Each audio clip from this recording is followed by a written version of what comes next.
الله وأشهد أن محمدا عبده ورسوله. اللهم صل على محمد الفاتح لما أولد والخاتم لما سبق والناصر الحق بالحق والهادي إلى صراطك المستقيم وعلى آله وصحبه حق قدره ومقداره العظيم. السلام عليكم ورحمة الله وبركاته. Waalaikumsalam Ustaz. Waalaikumsalam Ustaz.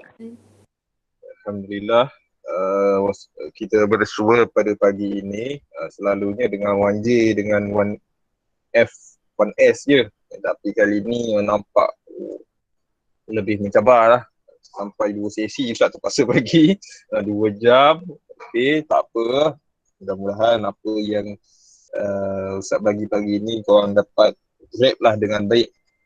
So semua Ustaz rasa semua sihat pagi ni, insyaAllah. Mudah-mudahan kita semua terhindar daripada virus COVID-19 ataupun segala jenis orang kata bala ataupun musibah dalam kehidupan kita. Mudah-mudahan Allah segera mengangkat musibah daripada kehidupan kita dan Allah memberikan kehidupan yang normal seperti biasa supaya kita tetap menjalani kehidupan dengan lebih selesa dan mudah. Okay, so Alhamdulillah, terima kasih kepada pelajar-pelajar kerana sudi lagi masih bersama-sama pada tengah hari ni. Walaupun tengah hari ni waktu yang sebenarnya sedapnya makan, waktu sedapnya tidur, tetapi korang masih lagi bersama. So Ustaz doakan mudah-mudahan usaha korang untuk bersama dengan Ustaz-Ustaz pagi ni, Allah akan beri ganjaran, Allah akan beri kemudahan, Allah akan beri kefahaman dan seterusnya Allah memberikan kecemerlangan dalam kehidupan, insya-Allah. Baik, so hari ni kita nak kongsi tentang kehebat yang sebenarnya modul ni kehebat ni untuk SPM. Tetapi sebenarnya benda ni sama je. Ustaz ni apa bagi SPM kita ni form 1 lagi. Benda yang sama. Untuk pengetahuan korang, kehebat ini benda yang sama. Daripada form 1 sampailah form 5 benda yang sama, soalan yang hampir sama, bentuk yang hampir sama, bezanya hanya mungkin arah soalan, bezanya hanya pada tajuk perbincangan, tajuk isu yang dibahaskan. Okay, yang lain-lain sama. Macam mana Ustaz tahu? Ustaz tahulah, Ustaz ajar form 1, Ustaz ajar form 5, so Ustaz tahu benda tu. So masih lagi pada teknik yang sama. So amat beruntung kalau korang daripada form 1 ni dah kuasai. Untuk 1J Ustaz dah bagi, 1B Ustaz tak pasti. Ustaz Syafiq kan bagi mengajar. Ustaz Syafiq kan? Ya Ustaz. So macam mana pun dah dapat ke belum dapat ke, tolong take note. Mudah-mudahan mungkin ilmu tu mungkin sebelum ni ada part yang kita tak serap, hari ni kita akan serap. Okey, baik. Ini tak payah masuk kot. Ini korang dah faham lah, korang dah kenal lah aku. Ini waktu konvo dengan mak ayah, dengan adik. Ini family kecil dengan mak ayah Ustaz, dengan isteri, dengan 3 boy. Setakat ni masih lagi 3 lah. Dan belum ada apa girl tu apa? Powerpuff Girl.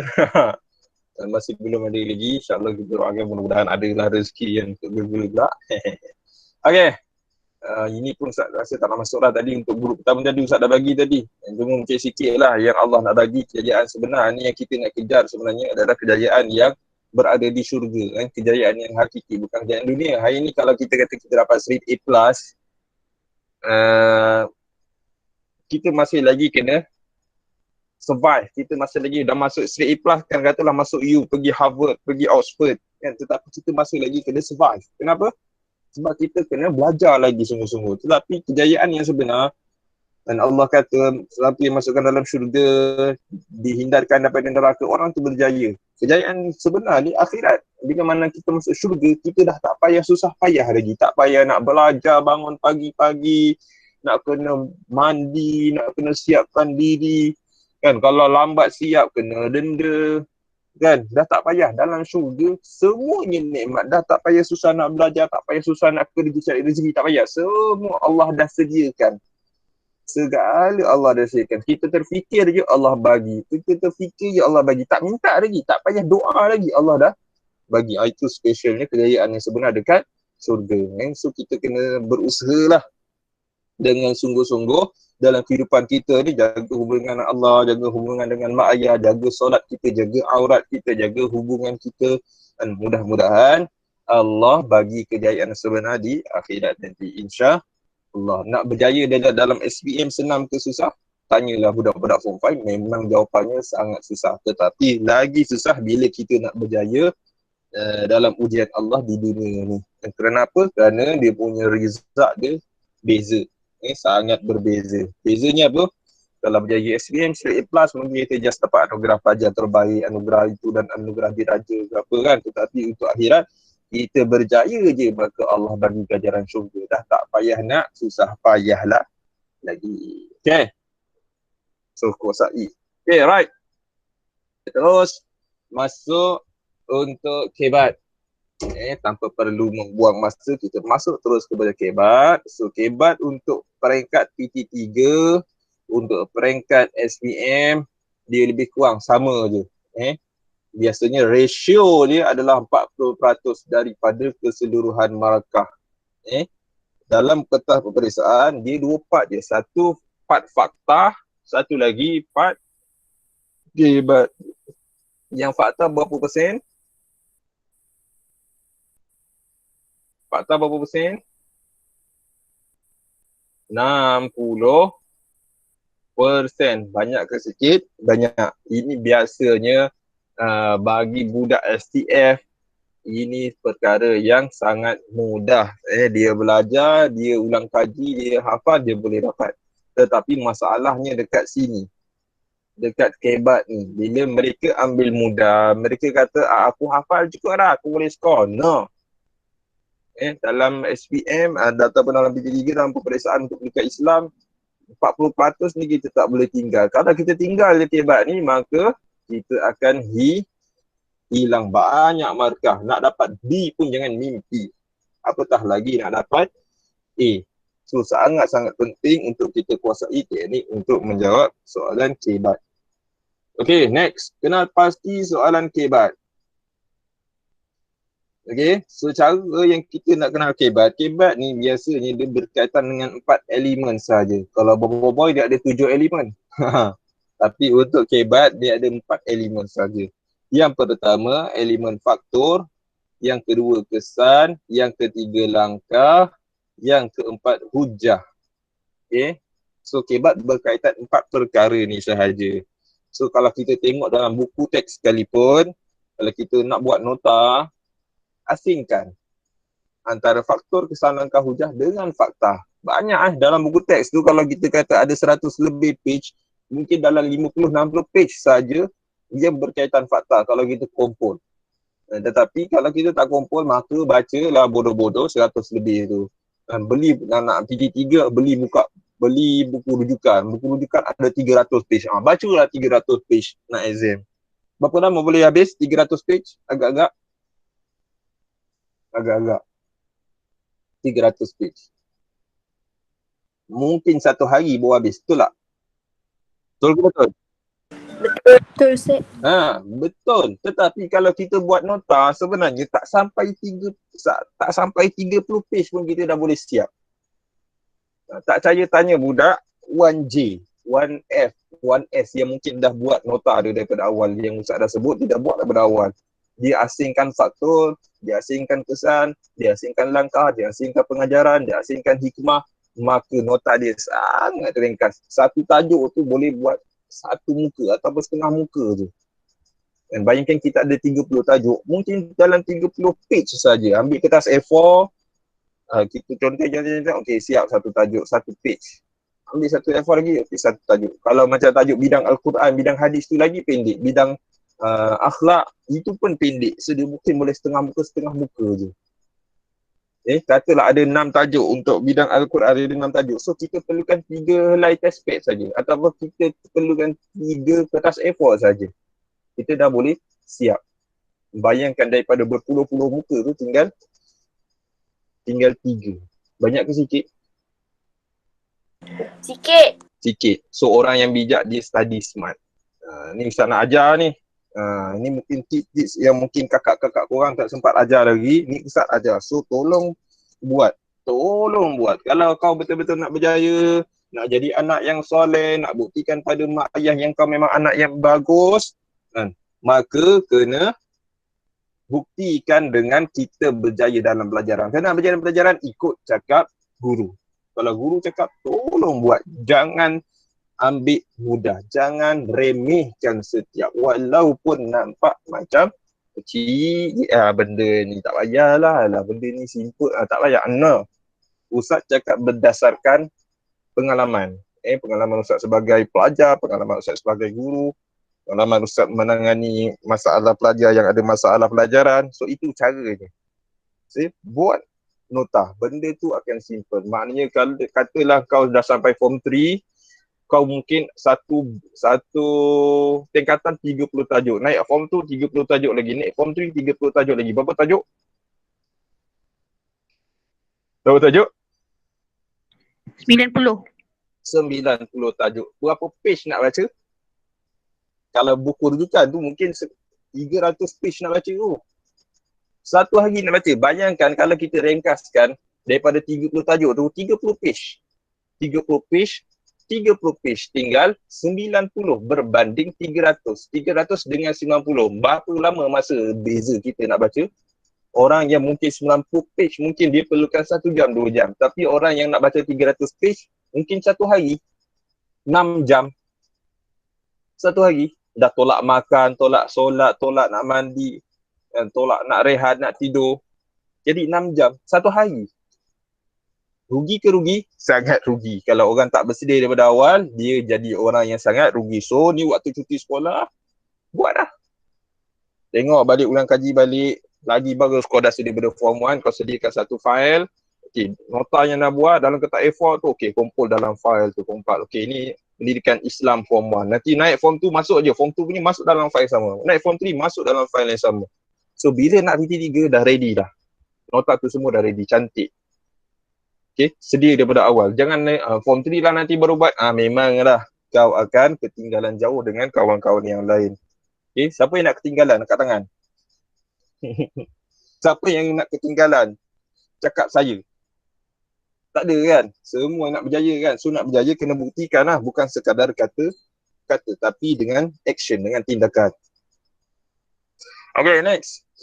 Arahan soalan untuk kebat ada 2 bentuk. Satu, arahannya jelaskan. Arahan kedua, terangkan dan huraikan. Okay, jelaskan.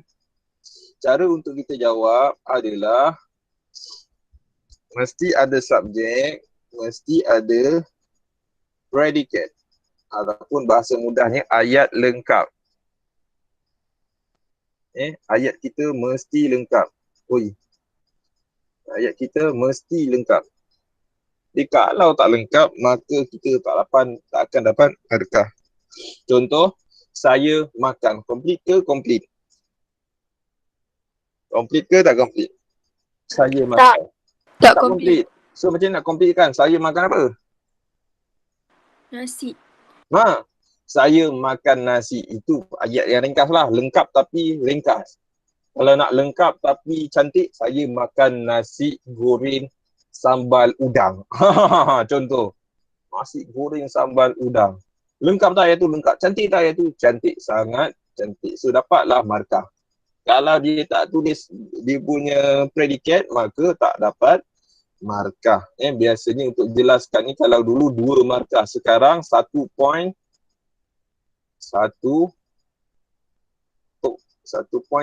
markah. Macam mana aku tulis ni? 1.1 markah. Tak tahulah PT3 masih mengekalkan 1.2 markah. Tapi SPM dia dah tukar. 1 point untuk jelaskan, 1 markah. Maknanya kalau jelaskan ayat dia tak complete, maka terus reject. Contoh dia tulis tadi saya makan. Tak complete, makan apa? Maka automatik pangkah. 0/2 kalau dia minta 2 lah. Okey, arahan soalan kedua, terangkan ataupun huraikan. Terangkan ataupun huraikan. Okey, biasanya dekat sini dia akan ada 2 bentuk. Satu bentuk 2 markah. Kebat yang bentuk 2 markah. Satu lagi kebat yang berbentuk 4 markah. Okey. Yang 2 markah ni, kalau yang Dua markah ni dia mesti ada isi, mesti ada huraian. Okey, mesti ada isi, mesti ada huraian. Okey, kalau yang 4 markah, dia ada dua bentuk. Satu dia minta dua isi, dua huraian. Okey. Tak maaf lah aku conteng pakai mouse ni memang payah. Okay. Satu lagi bentuk dia minta isi. Tolong catat ya dekat nota. Ustaz catat kat sini, korang catat dekat nota korang. Nanti boleh terus simpan kalau yang tulis kat nota. Kalau tulis dekat buku lain mungkin boleh koyak, boleh tampal dekat buku nota kita. Jadikan buku nota tu kekal sampai form 3. Kalau boleh kekal sampai form 5. Bagi cantik-cantik, balut dia cantik-cantik.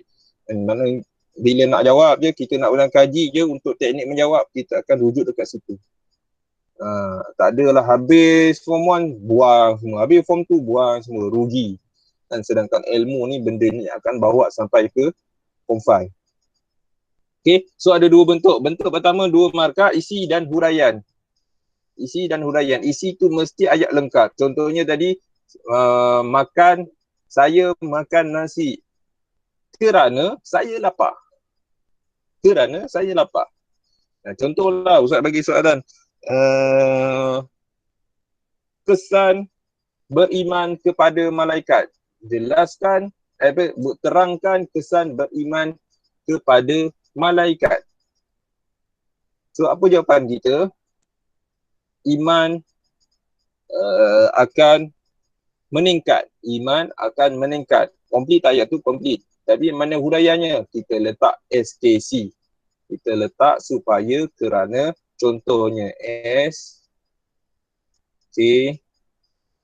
Sekolah Kebangsaan Cina. Ataupun sayang, kamu cantik. Dia punya ringkasan. Kalau nak ingat, SKC, kata hurung yang kita kena guna untuk huraikan ayat, guna SKC. Sayang, kamu cantik. Supaya kerana contohnya. Okay, so kita tadi tulis iman akan meningkat. Supaya tak boleh lah. Kerana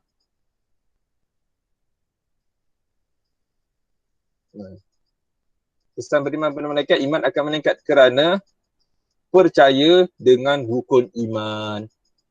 Okay, kerana malaikat makhluk yang merupakan makhluk yang diciptakan Allah. Malaikat sememangnya wujud ataupun malaikat disebut kewujudannya dalam Al-Quran. Itu kerana. Ataupun kita tulis huraian contohnya. Kita tulis kata hubung contohnya. Iman akan meningkat contohnya. Kita akan memperbanyakkan ibadah.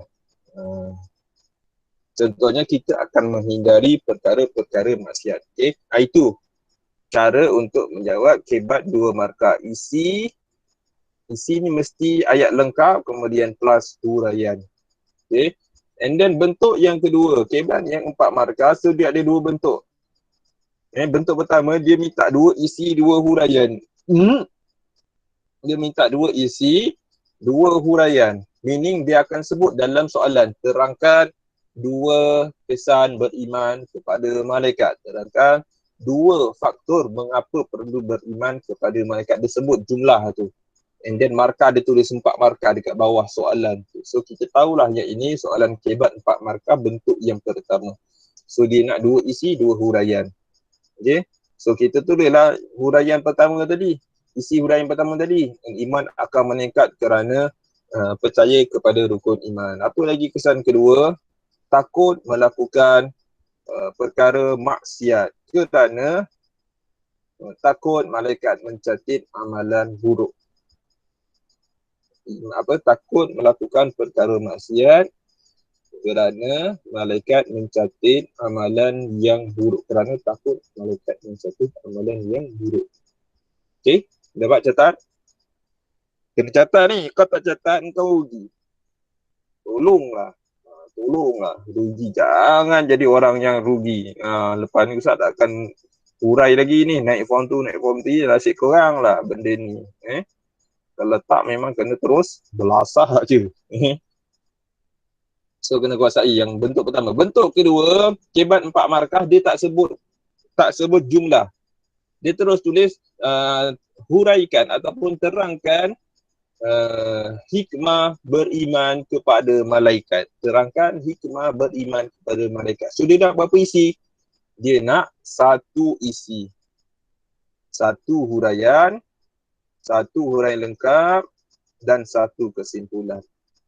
Okay, yang ini Ustaz rasa korang dah clear dah. So Ustaz mungkin bahas dengan lebih detail sikit supaya lebih nampak dia punya view. Okay, ada soalan setakat ni? Ada? Ada ke tak ada ke aku cakap seorang-seorang ni? Tak ada Ustaz. Okay, takut internet dah putus je. Okay, next. Teknik menjawab kebat. So bila kita nak dah kenal pasti soalan tu soalan kebat, maka kita perlu follow 4 cara ni. Okay, yang pertamanya baca soalan berulang kali. Kenapa perlu baca soalan berulang kali? Kerana kadang-kadang mungkin akan ada point yang kita akan terlepas ataupun fakta ataupun keyword yang kita akan terlepas. Yang kedua, bila kita dah baca, kita cuba fahamkan isu dia. Yang kedua, kita highlightkan keyword. Highlightkan keyword. Kalau boleh masuk Dewan Exam, kita mesti ada highlighter. Ada highlighter. Supaya apa? Supaya kita dapat tandakan keyword yang ada dekat soalan tu. Okay, tolong jangan take for granted. Ni biasa budak akan take for granted. Memang penat aku dah terangkan sekali, aku kena terangkan 2 kali, aku kena terangkan 3 kali, sampai tahap dah bincang soalan pun kena terangkan sekali lagi. Oh penat tolonglah penat lagi dah naik form 5, dah naik SPM, tinggal berapa hari, tinggal berapa bulan, masih lagi tak buat benda ni, maka dia akan hilang markah. Oi, penat. Okay, highlight kan keyword. So bila highlight keyword, kita tahu kehendak soalan tu nak apa. Okay, sama ada soalan nak faktor ke, kesan ke, langkah ke, hujah ke, ataupun apa lagi isu yang dia nak tanya, apa permasalahan yang dia nak tanya. Okay, yang ketiga, buat rangka jawapan. Macam mana kita buat BM, karangan BI kan kita buat rangka dulu kan. Kenapa buat rangka? Sebab supaya jawapan kita karangan kita tersusun. Begitu juga dengan pendidikan Islam. Untuk jawab soalan kebat, kita perlu rangka jawapan. Perlu apa? Kenapa? Sebab supaya jawapan kita sistematik tersusun ayatnya. Tak ada berterabur isi dekat mana, huraian dekat mana, kesimpulan dekat mana. Dan kadang-kadang dalam pemeriksaan SPM sebenar, ini rugi lah. Dan bila calon tu dia jawab isi betul, jawab huraian betul, tiba-tiba kesimpulan tak ada huraian lengkap. Jadi dia hilang markah. Macam tu je. Rugi ke rugi? Rugi dah kan? Okay. Kemudian yang keempat, gunakan kata hubung atau penanda wacana. Okay, untuk menghubungkan ayat. Okay, kata hubung ni untuk kebat yang 2 tadi. Kebat yang pertama tadi, kata hubung. Ini gunakan kata hubung. Yang 4 markah, untuk kedua ni, gunakan penanda wacana. Ini still lagi gunakan kata hubung. Yang ini gunakan penanda wacana. Mana dah tak keluar ekor dia ni. Okay. Gunakan penanda wacana. Okay. Antara yang Ustaz bagi supaya kerana contohnya. Nanti Ustaz akan detailkan dekat sini. Dekat bawah. Mengapa yang ini saja. Okay, next. Cara menandakan keyword. Okay, ini contoh bila mana kita baca soalan, jangan terus jawab. Ini kesilapan paling besar bila mana calon-calon cuba jawab dalam peperiksaan. Ini yang paling besar. Biasanya soalan akan mencabar. Dia akan cabar keprihatinan ataupun kepekaan calon. Bila calon tu tak peka, dia gelojoh, dia menggelabah, dia kelang kabut, dia tak sabar, maka dia akan hilang markah. Serius. Ini banyak kali dah. Even calon-calon SDF sekalipun, dalam peperiksaan sebenar sekalipun, kadang-kadang bila Ustaz baca, ini budak ni pandai ni, soalan fakta boleh jawab semua ni, tiba sampai soalan kebat, meraban. Sebab apa? Itu kesilapannya bila budak-budak pandai, dia terlalu ego, letakkan ego dia ke atas, akhirnya ilmu tu tak masuk dalam diri dia, tak masuk dalam otak dia, tak masuk dalam hati dia, akhirnya mantul. Bila mantul, rugi lah. Masuk dalam peperiksaan, kalau tak boleh skor. Okay. So, bila baca soalan, kita baca, pada masa kini, masih ramai remaja yang tidak menunaikan solat. Terangkan hujah anda mengapa hal ini terjadi. Okay, itu step pertama. Kita baca sekali. Step kedua, tandakan keyword. Okay, pada masa kini, masih remaja yang tidak menunaikan solat. Terangkan hujah anda mengapa. Okay, so terus tandakan keyword yang pertama. Okay, sorry. Kita gunakan highlighter. Okay. Highlighter, okay. Mengapa? So, soalan ni minta apa? Faktor. Kita dah kenal basic, okay. Soalan minta faktor. Isunya apa? Keyword kedua, keyword pertama kita nak kenal FKLH tadi. Faktor, kesan, langkah atau hujah. Kita dah kenal basic, okay. Itu keyword yang pertama. Keyword yang kedua, kita nak cari isu. Isu apa yang dibahaskan? Okay, isu apa yang dibahaskan? Oh, isu tidak menunaikan solat. Okay, keyword ketiga apa dia? Pihak. Keyword ketiga, pihak. Tolong catat, ada 3 poin.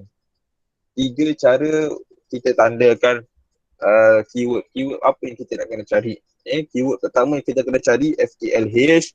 Keyword kedua isu. Keyword ketiga pihak. Yang kat sini adalah pihaknya remaja. Okay. So apa jawapan kita? Nanti. Kita dah kenal pasti lah. Okay, ni keyword dia ada 3 keyword. Next. Bila dah kenal pasti, kita buat rangka jawapan. Kita cari isi, huraian lengkap dan kesimpulan. So ada 2 bentuk dekat sini. Bentuk pertama buat dalam kotak. Ini kalau siapa yang rajin, yang nak detail, dia nak nampak apa jawapan dia ni. So nampak satu per satu. Kalau rasa nak simple, inilah dia.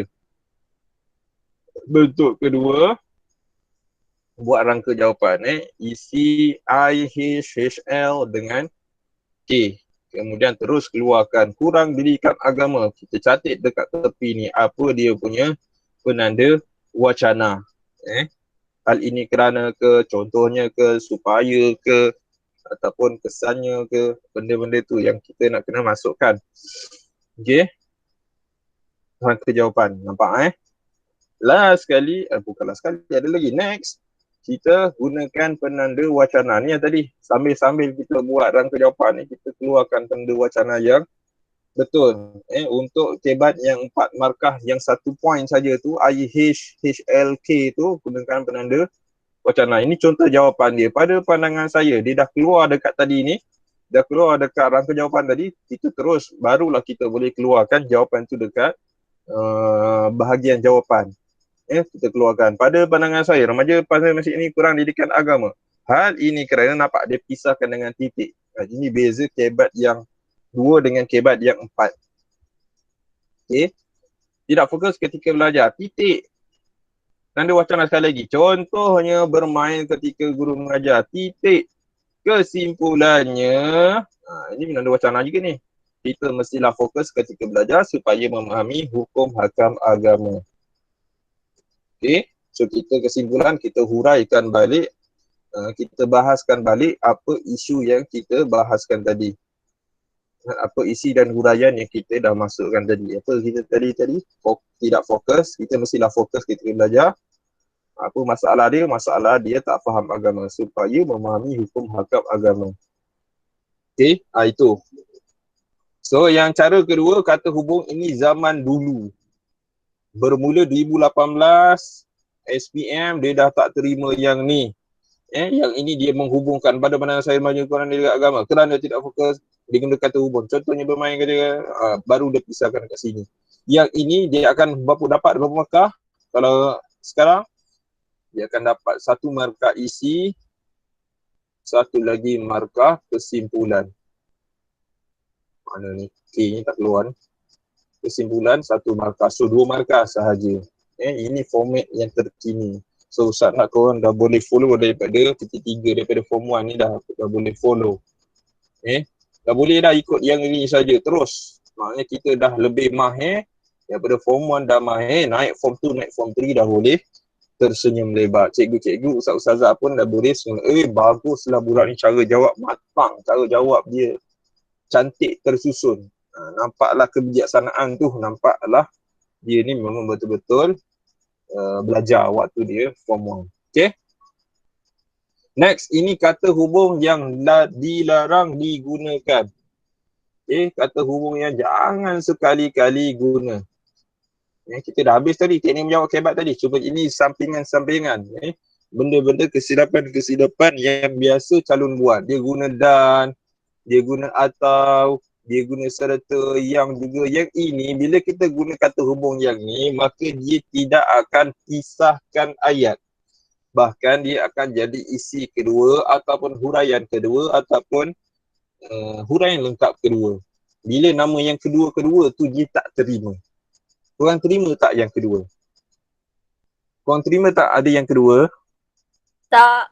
Tak kan? Apatah lagi yang ketiga ataupun yang keempat. So, pastikan korang yang pertama dan hanya pertama selamanya. Okay? So, begitu juga dalam jawapan. Kan, bila kita nak jawab, kita tulis tadi faktor remaja tidak menunaikan solat, kita tulis kurang didikan agama. Cantik dah, kita keluarkan. Okey, isi dia. Kita tulis huraian dia apa? Kurang didikan agama dan pengaruh rakan sebaya. Pengaruh rakan sebaya. Boleh dapat isi tak dekat, boleh dapat huraian tak dekat situ? Dan pengaruh rakan sebaya. Kurang didikan agama dan pengaruh rakan sebaya. Dapat markah tak kat situ? Tak dapat markah. Kerana apa? Itu kalau kita menanda kan, kita akan ada macam ni. Right, kita tekan I2. Isi kedua. So dekat sini tak ada markah. Biasanya kita akan tanda sini right, isi, markah dekat atas. Kalau huraian, tanda right, huraian, markah dekat atas. Tetapi bila keluar yang ini, maka jelas bahawa kita buat kesilapan yang orang kata bodoh lah, ataupun bahasa Inggerisnya silly mistake. Buat kesilapan yang simple. So tolong jangan buat. Tolong jangan gunakan kata hubung yang ini. Faham ke faham? Faham, Ustaz. Faham, Ustaz. Ada yang tak faham boleh tolong terus tanya. Next, ini yang terakhir untuk hari ini. Kita buka berapa jam ni? 12.46. Okay. Ini jawapan klise. Ini yang terakhir untuk kita hari ini, jawapan klise. Kalau ikut banyak lagi ni, slide ni banyak lagi ni. Kita akan bahas satu persatu ni cara menjawab ni.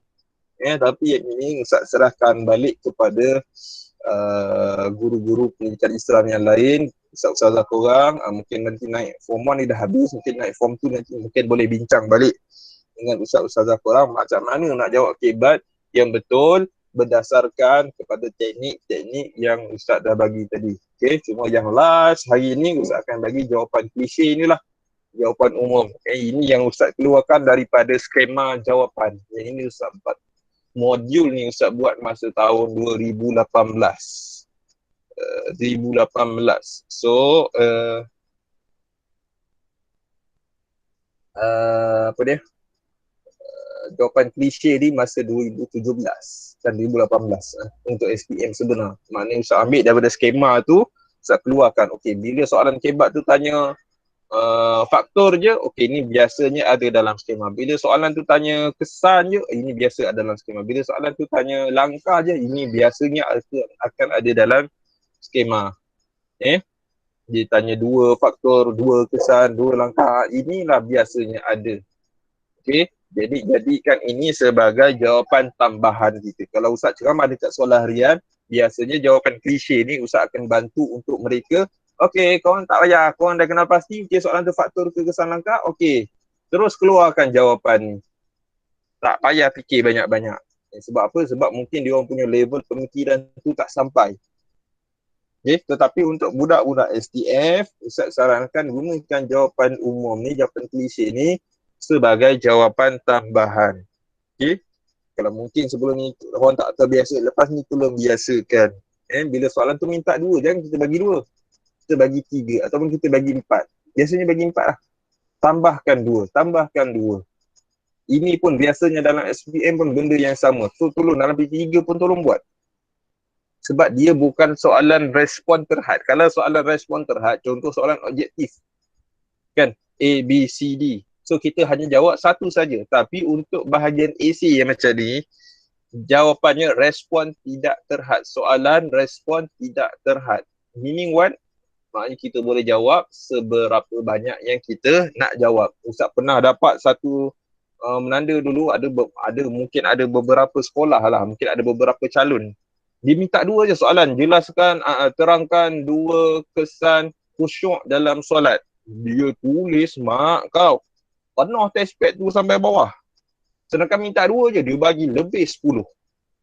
Kita pun beri ke tanda, okey satu betul. Kalau memang calon tu satu betul, dua betul, alhamdulillah. Kalau memang calon tu satu salah, dua salah, tiga salah, empat salah, lima salah, enam salah, tujuh salah, lapan salah, 9 betul, 10 betul. Berapa markah dia dapat? Dia dapat markah penuh.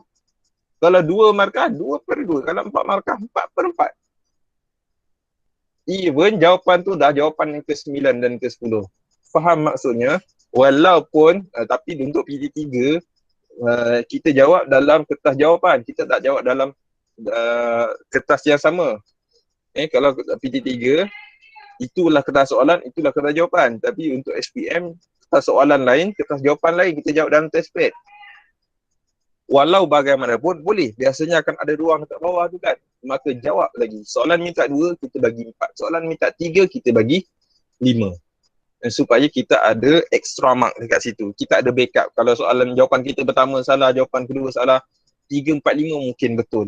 Ini memang setiap tahun Ustaz ajar budak-budak SPM macam tu lah. Budak form 4 atau mungkin Ustaz sendiri pun. Cuma mungkin yang bukan kelab peksa ni mungkin dia take for granted lah. SPM bila dah buat nampak, betul lah Ustaz. Bila jawapan tambahan ni menyelamatkan saya. Sepatutnya saya dapat A je, tapi saya dapat A+. Daripada jawapan tambahan tadi. Poin pertama salah, poin kedua salah. 3 dan 4 betul. Yang itu jadi backup dia, penyelamat dia untuk naik dia punya grade. Okay. So, faktor ada 2. Satu faktor negatif, satu faktor positif. So, dia punya kontra lah dekat sini.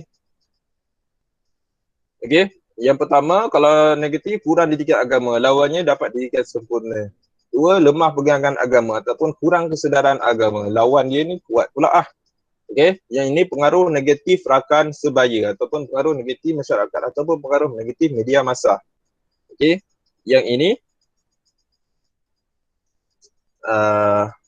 untuk soalan faktor. Jika dah kenal pasti jadi, maka terus masukkan pada jawapan dia. Next, yang kedua, jawapan klise untuk kesan. Okay, dia ada 2 bentuk lah. Kesan, kadang-kadang kesan positif dan kadang-kadang kesan negatif. Okay. So kalau negatif ni lah, hidup gelisah, hidup dibenci Allah, dimurkai Allah. Okay. Yang ketiga, dipandang hina oleh masyarakat ataupun maruah rendah, maruah jatuh maruah seseorang. Okay. Itu jawapan yang bentuk negatif. Okay. Kemudian yang terakhir, jawapan klise untuk langkah. So langkah-langkahnya biasa langkah ke arah positif je. Dia tak ada 2. Tak ada langkah ke arah negatif. Macam mana anda nak jadi pencuri yang berjaya? Bagaimana anda memastikan anda menjadi ahli maksiat berjaya? Tak ada. Semuanya nak menuju ke arah positif. So inilah jawapannya. Antaranya meningkatkan ilmu, menghadiri majlis ilmu, berdamping dengan ulama, berdamping dengan orang yang soleh, kemudian memelihara ibadah wajib, mempertingkatkan ibadah sunat, memperbanyakkan berdoa. Ini jawapan-jawapan klise yang kita boleh tambah tadi. Kita dah jawab berdasarkan kemampuan kita, baca soalan, jawab berdasarkan isu, kemudian kita masukkanlah jawapan-jawapan klise ni. Okay, wallahu a'lam, itu sahaja untuk hari ini. Okay, ada soalan?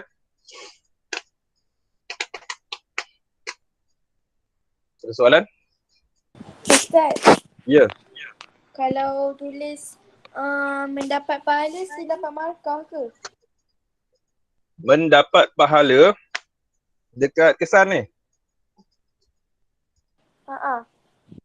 Dia kalau kena dengan isunya maka dapat lah. Contoh seseorang melakukan ibadah sunat, kita tulis mendapat pahala, dapatlah. Okay. Dia sesuai lah dengan isu. Dia sesuai dengan isu yang dibangkitkan. Kalau contoh apa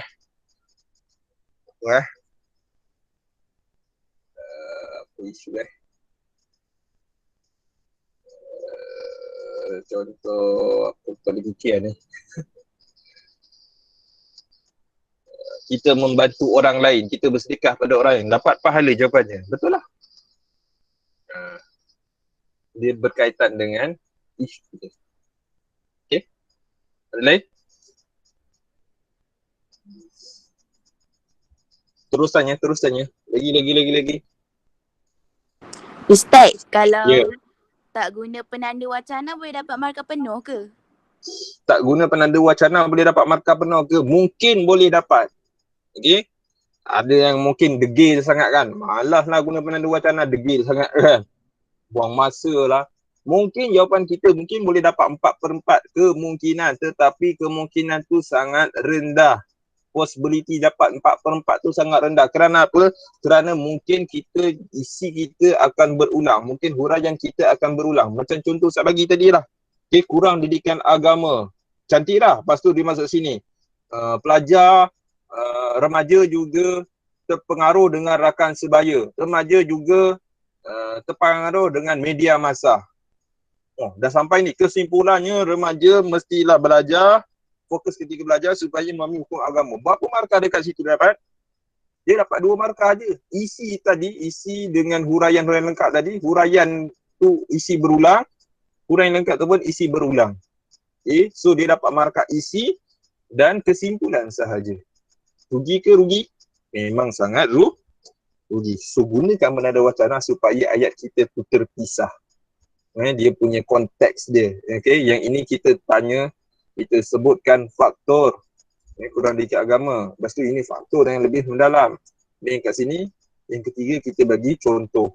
So nampaklah dia punya perbezaan konteks ayat tu. Itu fungsinya kenapa kita perlu buat penanda wacana. Okay? Faham? Faham Ustaz. Okay, ada lain?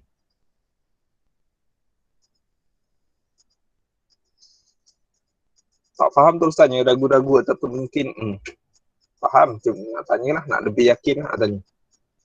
Ada?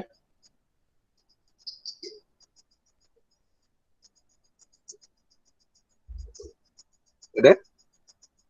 5? 1B tanya 1B. Jangan segan-segan 1B.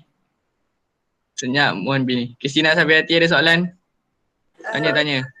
Ustaz, yang cara satu penanda wacana ni, nak guna penanda wacana kena ayat baru Dia kena ayat baru. Kita pisahkan dengan titik. Itu fungsi penanda wacana. Kalau kata hubung, dia menghubungkan ayat.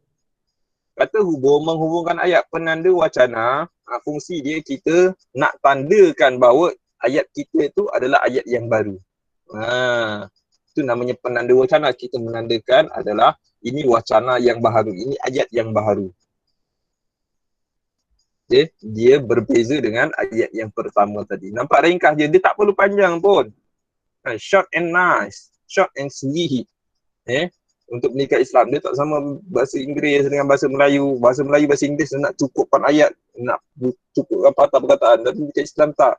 Ringkas macam ni. Ustaz memang tiap-tiap tahun penat nak mengajar. Kakak-kakak aku kan macam-macam SPM. Panjang berjela-jela. Rupanya 1 markah aja. Kadang-kadang panjang berjela, 1 markah pun tak ada. So sangat menyedihkan. Kerana apa? Tak ikut teknik menjawab. Yang 4 tadi, yang asas tadi ni. Yang tadi?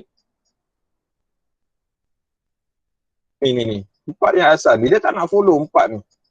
Bila tak nak follow, maka yakinlah kau akan possibility untuk hilang markah tu sangat-sangat tinggi. Tolonglah follow 4 perkara ni. Mesti buat 4 ni. Kena biasakan diri. Nanti mungkin dalam kelas, nanti naik form 2, nanti mungkin kena biasakan dengan kawan-kawan bincang dengan cikgu-cikgu, dengan ustaz-ustazah. Dan mudah-mudahan betul-betul kuasai 4 ni, insya-Allah kau akan dapat, sentiasa dapat A dalam pendidikan Islam. Percayalah.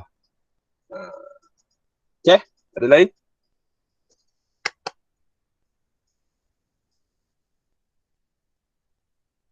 Ting. Ustaz. Ya. Biasanya huraian lengkap tu macam mana nak buat? Sebab saya tak tahu nak buat huraian lengkap. Belum. Huraian lengkap, dia sama je kita, dia istilah dia huraian yang kedua. Huraian yang seterusnya. Huraian lengkap ni huraian yang seterusnya. Maknanya kita mungkin dah isu kita bahaskan faktor. Okey, lepas tu kita bahaskan huraian kita, kesan, huraian kita mungkin contoh. Okey, itu je bezanya. Dia tak ada huraian lengkap ni satu yang lebih ni, tak ada. Dia huraian lanjut. Huraian lengkap ni adalah huraian lanjut. Kita huraikan lagi, kita bahaskan lagi dengan lebih detail satu isu. Faham tak? Faham tak? Dan dia tak fix pun. Mana kau nak letak hal ini kerana ke, macam tadi Ustaz kata SKC kan. Kalau kebat yang 2 markah tadi kita guna SKC. Supaya kerana contohnya, hai habuk. Supaya kerana contohnya SKC. Kan dah cakap. Supaya dia punya penanda wacana kesannya. Tolong catat sikit. Jadi poin penting. Ini aku tak sempat masukkan dalam ni. Kalau supaya dia punya penanda wacana kesannya. Sebab ayat supaya selepas supaya itu adalah berbentuk kesan. Okey. Kalau kerana, dia punya kerana itu kata hubung dia punya penanda wacana hal ini kerana. Kemudian yang ketiga contohnya, dia boleh jadi kata hubung dan contohnya juga boleh jadi penanda wacana. Cuma bezanya kita pisahkan dengan titik lah. So guna SKC saja, tak payah pening-pening fikir nak guna penanda wacana yang lain, nak guna kata, tak payah. Dalam pendidikan Islam kita tak kira pun, oh ini bahasa yang membastik ni, kita bagi extra mark, tak ada. Pendidikan Islam kita nak ringkas dan padat. Tak nak yang berbunga-bunga, yang hebat, momentum, tak payah. Tuntasnya justru itu tak payah. Simple sahaja. Sebab cikgu agama bukan cikgu bahasa dia nak, ini apa ni? Dan konklusinya, bahasa Inggeris tu asal conclusion dan konklusinya, tapi tak ada Melayukan kan. Tapi tak semua, mungkin ada ustaz-ustaz yang konklusinya apa maksudnya ni, mungkin benda tu dia punya membawa maksud yang lain, ataupun mungkin ustaz-ustazah penanda tu mungkin tak berapa nak faham dengan konteks perkataan tu. So gunakan perkataan yang simple, SKC saja. Okey, ada lain?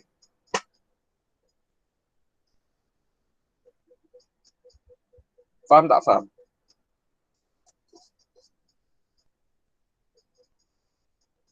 Faham Huraian lengkap untuk soalan 4 markah juga ataupun 2 markah boleh?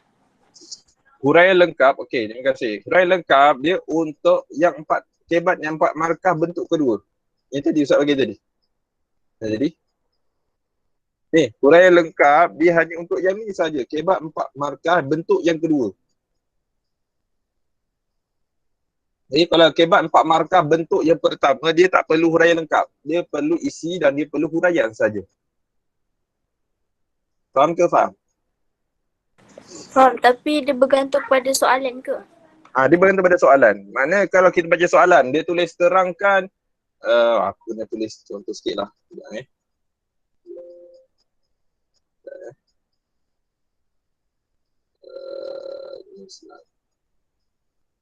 Okay, ini soalan kebat bentuk yang 4 markah bentuk yang pertama. Terangkan 2 hikmah solat berjemaah. Okey. Yang ini 4 markah. Dia akan biasanya dekat bawah ni dia akan tulis mana keluar dia punya pula. Okey. Bawah ni akan tulis 4 markah. Okey. Kemudian bentuk yang kedua, terangkan mana keluar kat sini.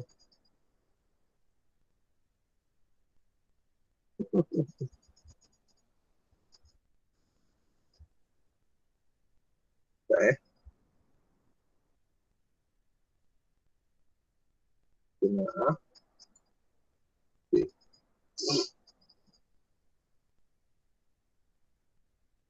ini 4 markah. Okey, kita pergi pada yang ni. Terangkan hikmah solat berjemaah. Ya, ini pun 4 markah.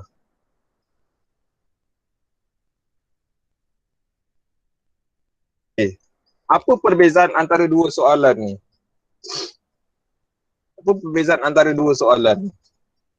Soalan yang pertama dia kata bagi 2. Yang Perbezaan kat sini ada 2.